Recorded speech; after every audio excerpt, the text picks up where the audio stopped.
சூப்பரான சிக்கன் பிரியாணிக்கு முதல்ல தேவையான அளவு எண்ணெய் எடுத்துக்குங்க. அதில் 4 பே லீஃபு, 4 பட்டை, 5 கிராம்பு, 2 ஏலக்காய், கொஞ்சம் ஒரு கைப்பிடி அளவு புதினா, இது எல்லாம் சேர்த்து நல்லா எண்ணெயில் வணக்கிட்டே இருங்க. அந்த புதினா இலையெல்லாம் நல்லா சுருண்டு வர வரைக்கும் நல்லா வணக்குங்க. இது நல்லா வணங்கினதுக்கப்புறம் சின்ன வெங்காயம் ஒரு 200 கிராம்ஸ் தொளிச்சு வச்சுக்குங்க. அந்த 200 கிராம்ஸ் சின்ன வெங்காயம் இதில் போட்டு நல்லா கோல்டன் ப்ரௌன் ஆகிற வரைக்கும் இதையும் நல்லா வணக்கி விட்ருங்க.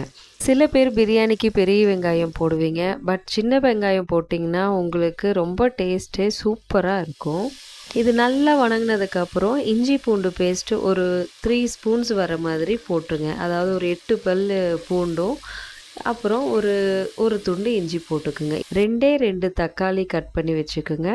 அது கூட ஆட் பண்ணி இது ஃபுல்லாக நல்லா மிக்ஸ் பண்ணி விட்ருங்க.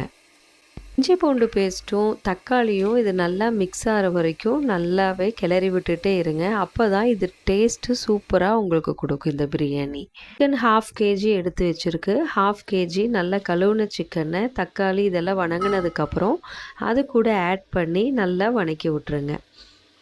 சிக்கன் வணங்கும் போது பார்த்திங்கன்னா அதிலிருந்து தண்ணி வெளியே வரும். அந்த தண்ணியெல்லாம் ஃபுல்லாக சுண்டுற வரைக்கும் வணக்கிட்டு அதில் ஒரு 1/2 டீஸ்பூன் டர்மரிக் பவுடர் மஞ்சத்தூள் போடுங்க.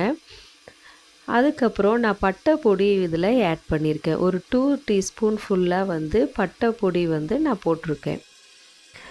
இது போடும்போது என்ன ஆகுனா பிரியாணி உங்களுக்கு ப்ரௌன் கலரில் உங்களுக்கு பிரியாணி கிடைக்கும். அதுக்கப்புறம் 2 டீஸ்பூன் ஃபுல்லாக சில்லி பவுடர், இது எல்லாத்தையும் போட்டு நல்லா கிளறி விட்டுட்டு தேவையான அளவு உப்பு சேர்த்துக்குங்க.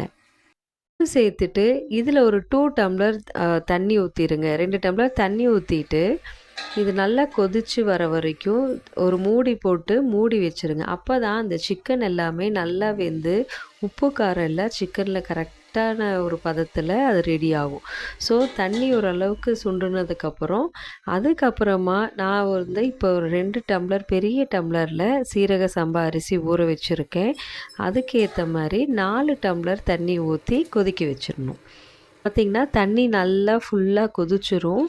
தண்ணி கொதித்ததுக்கு அப்புறமா தான் நீங்கள் அந்த அரிசி வடிகட்டிட்டு இதுக்குள்ளே போட்டுருங்க. போட்டு ஒரு 15 மினிட்ஸ் வச்சுருந்தீங்கன்னா போதும்.